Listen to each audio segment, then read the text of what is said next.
क्या ये मानगो का छोटा जो पुलिया है पुराना, वो बड़ा हादसा का कारण बन सकता है? क्या ये डेंजर जोन में है?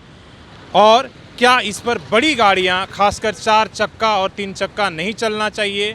क्योंकि आज के अखबारों में एक खबर आपने देखी होगी, जिसमें जो एक्सपर्ट हैं वो कह रहे हैं कि 75 साल पुराना जो पुलिया है वो एक तरीके से ख़तरनाक हो चुका है। और यहाँ पर आप देखेंगे तो 21 से अधिक पेड़ उग गए हैं, तमाम तरह की झाड़ियाँ उग गई हैं, और 75 साल पुराना किसी भी स्ट्रक्चर को हो जाना अपने आप में बहुत ही बड़ा एक तरीके का वो सोचने का विषय है। तो सुरक्षा के दृष्टि से तमाम सवाल आज के अखबारों में उठे हैं, और जल संसाधन विभाग के इंजीनियर ने ये तमाम सारे सवालों को उठाया और वो अपनी एक तरीके से राय दिया है।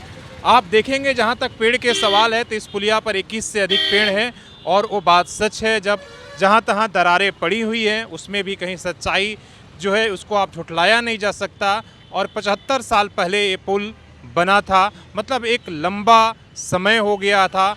उसी समय पहली ये पुलिया का निर्माण स्वर्णरेखा नदी पर हुआ था, जो साक्षी से मानगो के इलाके को जोड़ता था। और इसके बाद आप देख रहे हैं जो हमारे बगल में बना, जो 35 साल के आसपास में भी पुराना पुल हो गया। इसके बाद उसका निर्माण, अब नया फ्लाईओवर बन रहा है, तो तीसरे पुलिया का निर्माण हो रहा है। लेकिन बड़ा सवाल इसको लेकर है और चर्चा शुरू हो गया है, और उन्हीं सवालों को देखने के लिए हम यहाँ ग्राउंड पर खड़े हैं और आपको दिखा रहे हैं कि क्या सच में ये स्थिति है। हालांकि अभी भी जो प्रशासन है या कंपनी जिसने टाटा स्टील ने इस पुल को बनाया है, उनके तौर पर, आधिकारिक तौर पर ऐसा कुछ भी नहीं कहा गया है। कहा गया कि हम इसके मेंटेनेंस करते हैं, अगर पेड़ आए हो तो उसको हटाएंगे, लेकिन उन्होंने इसे डेंजर घोषित नहीं किया है। प्रशासन ने कहा कि भाई इस पर हम जब एक्सपर्ट की राय लेंगे और इसके बाद ही इस पर कुछ कहा जा सकता है कि केवल 2 पहिया ही इस पर चल सकते हैं, या 4 पहिया या ऑटो जो 3 पहिया हैं उनको जो है प्रतिबंध लगाया जाए। इस पर वो फैसला लिया जाएगा उसके बाद, उनकी राय के बाद। लेकिन आप देखेंगे तो हालांकि कई बार जब भारी वाहन यहाँ से गुजरते हैं तो आपको कंपन महसूस होगा।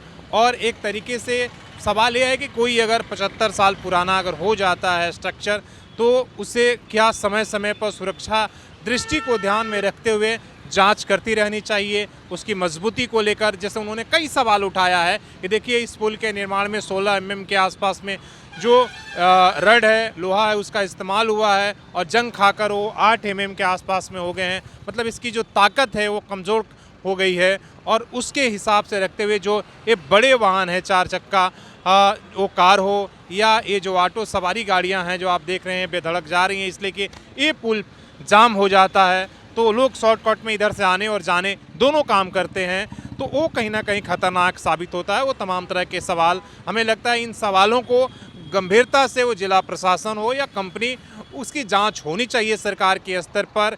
क्योंकि आप देख रहे हैं कि देश भर में नए पुल निर्माण हुए, फ्लाईओवर कई जगह जो बड़े हादसे के कारण बन जा रहे हैं, तो वैसे में हमें यह एहतियात ज़रूर बरतनी होगी। और ये तमाम सारे सवाल हैं, इन सवालों को लेकर आपकी क्या राय है आप ज़रूर देखिएगा।